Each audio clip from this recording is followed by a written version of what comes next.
કરીએ સમાચારોની અમદાવાદની વાત કરીશું। બેફામ કાર ચાલકે રસ્તા પર અડફેટે લોકોને લીધા છે તે સમાચાર સામે આવ્યા। લાલ રંગની થાર કાર સાથે આવેલ ચાલકનું બેફામ ડ્રાઇવિંગ જોવા મળ્યું છે। દિલ્હી દરવાજા લાલ દરવાજા વિસ્તારમાં બેદરકારીથી કાર હંકારી અને પોલીસે રોકવાનો પ્રયાસ કર્યો છતાં ચાલક રોકાયો નહીં। થાર કાર ચાલક ફરાર થતો હોય તેવા દ્રશ્યો પણ કેમેરામાં કેદ થયા છે। વીજળી ઘર અને અન્ય વિસ્તારમાં પણ લોકોને અડફેટે લીધા હોય તેવી માહિતી સામે આવી છે।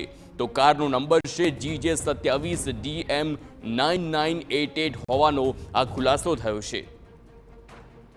સંવાદદાતા સચિન પાટીલ ફોનલાઈન પર છે। સચિન, બેફામ કાર હંકારીને કેટલાકને અડફેટે લેતા હોય તે સમાચાર સામે આવ્યા, તેનો નંબર પણ સામે આવ્યો છે। હાલ વધુ કાર્યવાહી શું થઈ રહી છે?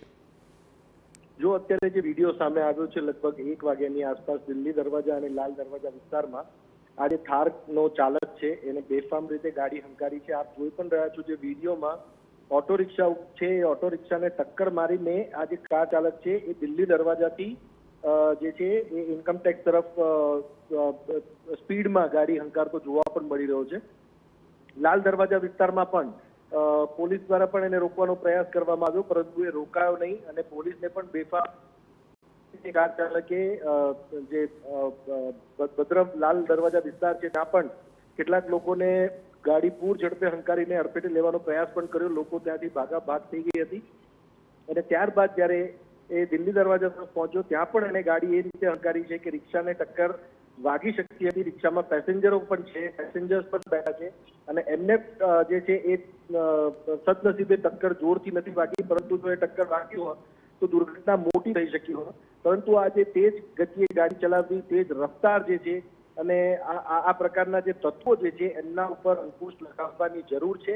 અને આ જે વાહન ચાલક છે, વાહન ચાલક ની ગાડીમાં શું હતું કે વાહન ચાલક કોણ હતો અને કેમ આટલી સ્પીડમાં ગાડી હંકારીને એ પણ આટલા ભીડભાડ વાળા વિસ્તારમાં આ પ્રકારે ગાડી હંકારવી એ ખરેખર કહી શકાય કે લોકોનો જીવ જોખમમાં મૂકવાનો પ્રયાસ કરવામાં આવ્યો છે।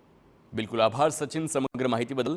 તો આ કાર જોઈ શકો છો, કારના ચાલકને પણ અંદરથી જોઈ શકાય છે અને તેનો નંબર પણ જોઈ શકાય છે।